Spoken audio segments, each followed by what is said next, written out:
You hear an occupational therapist called Anna Matthews giving a presentation to a group of trainee doctors. You now have 90 seconds to read questions 37 to 42.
Hi, my name's Anna Matthews. I'm an occupational therapist working here in the hospital.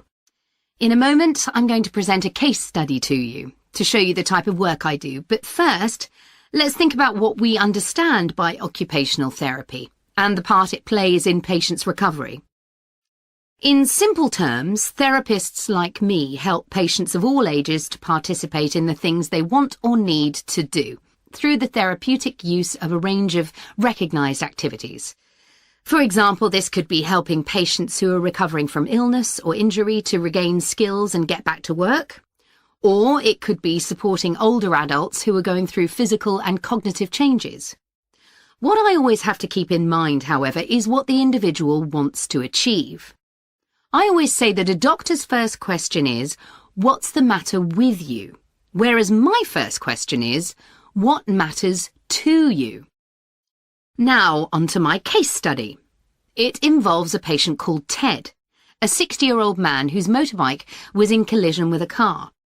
Luckily, the accident happened at moderate speed, but he still suffered compound fractures in both legs, in one arm, and several broken ribs.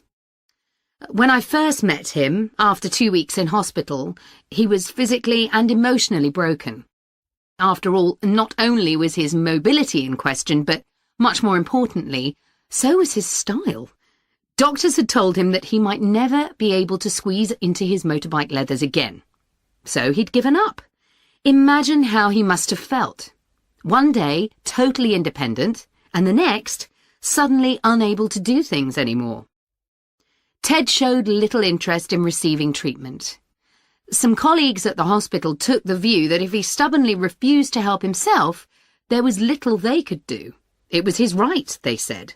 But I didn't agree. Since Ted couldn't use his legs or right arm, I made sure we concentrated on what he could do with his left hand. For example, I worked on strategies to help him dress himself and things like that. We even worked on fine motor skills, like writing with his left hand. I wanted to make sure that even if he didn't ever regain use of his right arm, I could at least get him to function by whatever other means were open to him.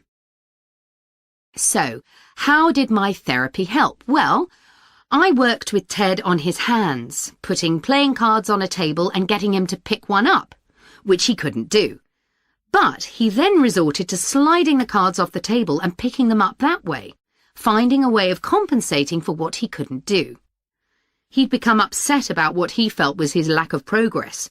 Relearning to do things you used to do with ease can be frustrating.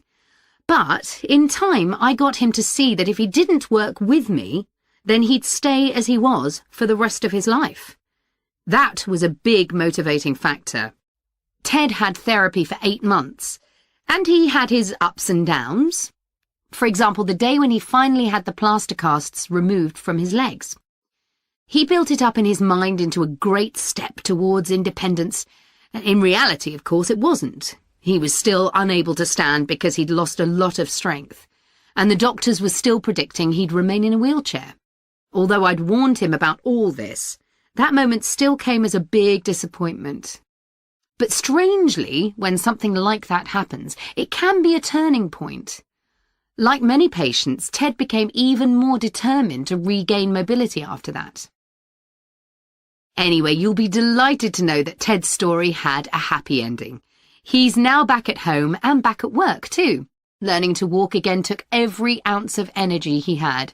But patients like Ted, with that fighting spirit, go from strength to strength after discharge. That's where the support of family can be invaluable. As long as they don't inhibit the patient by warning them of potential dangers at every turn. But patients like Ted tend to take charge of their own ongoing recovery, gym membership, therapy regime, that kind of thing. Seeing that gives me a real sense of pride in the work I do and the difference it can make to people.